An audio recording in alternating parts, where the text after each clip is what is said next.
Good morning and welcome back to Coffee Break.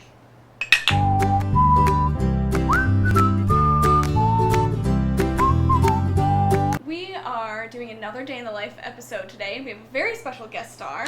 Welcome, Mark. We're so happy to have you. It's a pleasure to be here. Do you want to introduce yourself? I didn't do it properly. I'm sorry. I'm Marc Harshman. I've traveled all the way from West Virginia to be here for Coffee Break today, and I'm anxious to talk with everyone. Yeah. Mark is actually the Poet Laureate of West Virginia, so it's pretty cool. So what does a typical day look like for you?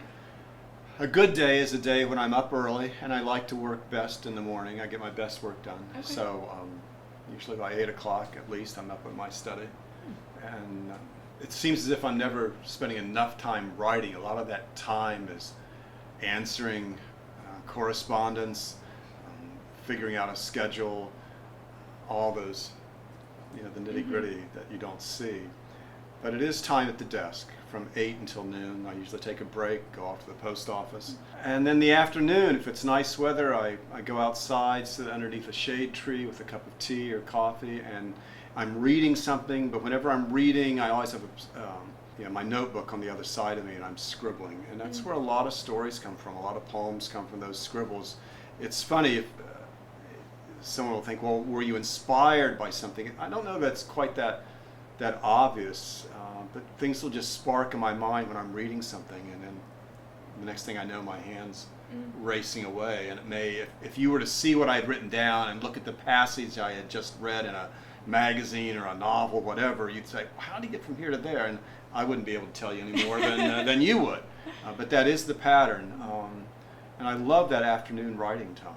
And the evening's usually kind of a toss-up. If it's a good day of discipline, I'll get back at my desk, and especially if there's a project going with a deadline or a particular story or a particular poem I'm working on, I'll go back after it. If not, or if I'm just too tired, it'll be pleasure reading, catching up on journals.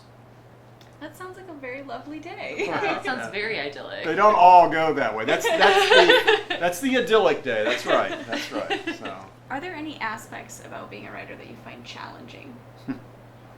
It's always a challenge. We'll not even talk about publishing. It's changed so much in the last, since I started, and that's been frustrating to observe. There is a kind of increasing sense of I call it the corporate nature of publishing, which can be discouraging.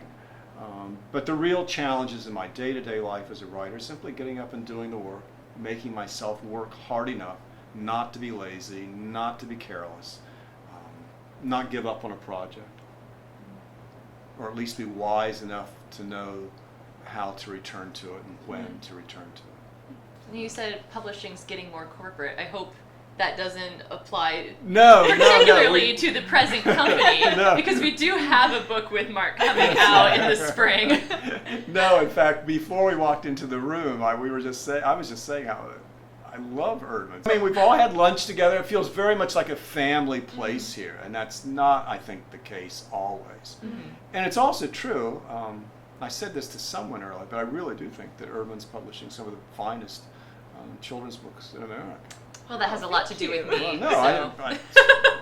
That means a lot. Yeah. Look at your reviews. You'll see that it's true. It's true. So. We didn't even ask you to say that. Yeah, I know. So you said you liked to read a lot as a kid. Did you have a favorite book growing up? There was a children's author that's except amongst librarians, long forgotten, named Carla Green. I think that I've got the name right. And she wrote a long series of books that were, I want to be a grocer, I want to be an airplane pilot, I want to be a stewardess, etc. And I don't think they were great books. And they were that early, they're black and white or just faint tipping in of pastels. I forget the word for it. But I devoured those books. I remember them as a favorite, and I bring one along. I don't have one today, but I bring them along when I go to schools just to show the children how much children's books have changed from when I was a boy. Right, like this is what I was reading when I was a Yeah, kid. now the good literature I encountered would be Dr. Seuss occurred while I was a boy, and I did devour those and love them. There were lots of other books. I don't remember them as being. I was not introduced to the great classics of children's literature. I have to admit that till a little later in life. Then I'd return and read them all. But I was reading, and that's the important thing. I was reading, and I fell in love. I'll never forget the day when I must have been, I don't know, 10, 11, 12, growing out of the children's room in that small town. I'd read everything. And my father simply took me by the hand, took me upstairs into the adult section, to the adventure stories and mystery stories. And I started reading, The Guns of Navarone or Raphael Sabatini. So what did your career path look like? Oh, after Father led me to the more grown-up books in the library. In high school, I think I first started, I was always scribbling, but I remember in high school I got a little more serious. It's embarrassing to say, but I was a typical adolescent boy, and so I fell in love. So I thought, and I wasn't a great ball player, and I couldn't sing, so I thought maybe I could write poetry to win the affection of the girl. Well, that didn't work at all, but it was great practice. It was great practice, and I was reading Khalil Gibran, and I was reading, the lyrics on all the great rock and roll songs from that era. And I would go off to college, and I would discover the beat poets, Allen Ginsberg, Lawrence Ferlinghetti, and devour them. But they were not perhaps the healthiest influence. I still admire and love their work, but I was too young to have a steady diet of that. I had a professor that would begin to try and teach me about craft and more serious, teach me that poetry didn't have to be laced with obscenities every few words. And so I'd start reading Walt Whitman and the Psalms and just have a wider diet. I'd fallen in love with ancient stories and myth and took a degree in religion, and from there went on to another degree in religion at Yale Divinity School. But I was there to study things like Joseph Campbell and what that meant, what creative storytelling might really mean, using the old stories to make new ones.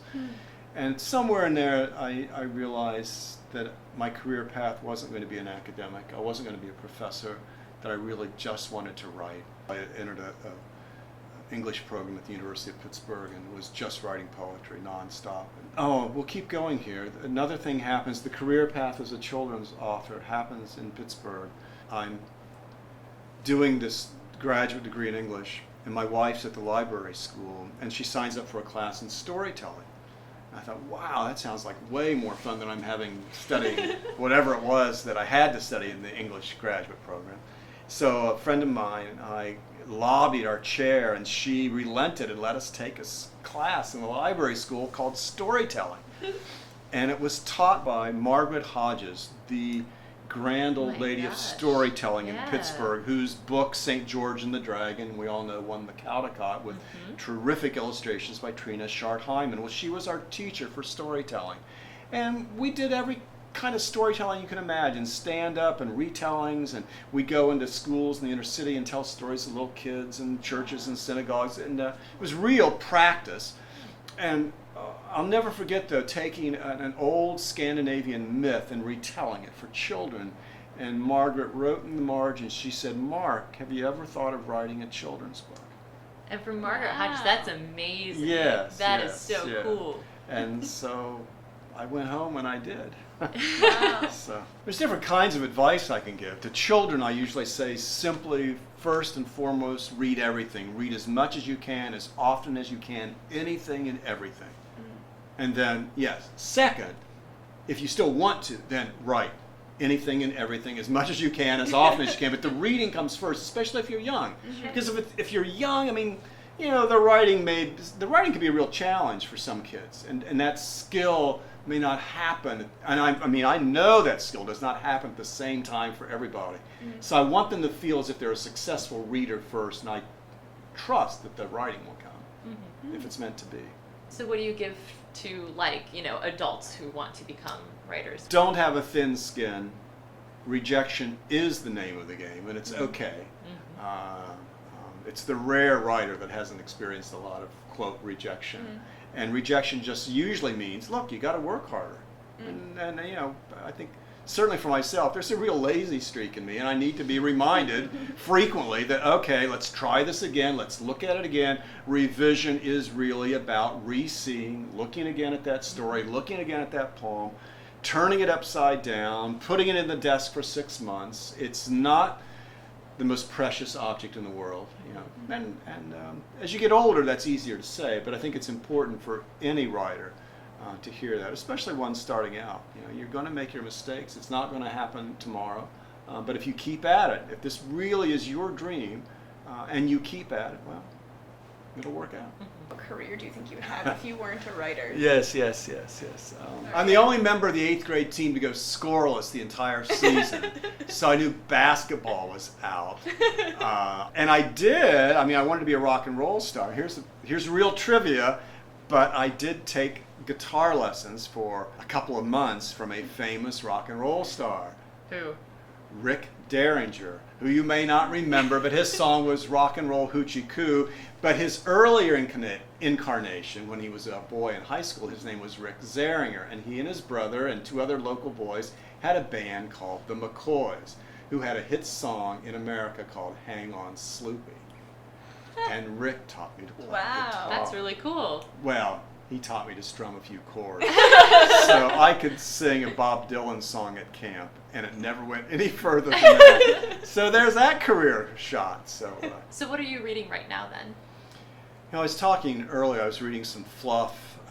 I've also been reading a lot of Neil Gaiman for a couple of reasons, but I've always really admired his work. I love the way it's back to where I started my academic career. I love the way he uses ancient stories and myth and weaves them seamlessly into these compelling modern day fairy tales and science fiction stories, and they're just marvelous. I love that. But I also always have a murder mystery at my bedside. And poetry. I mean, I'm always reading poetry, and I'm always reading children's books.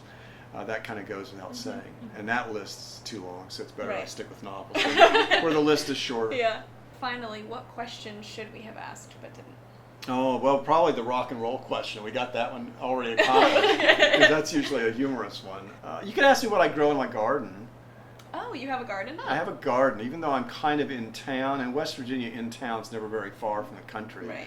And so I dug up all the lovely flower beds that surround our house and planted, beans and tomatoes and squash and broccoli. It's my zen, keeping my hands in the dirt. Well, thank you, Marc, for joining us. It was great having you. And thank you all for joining us once again. We'll see you next week. Does that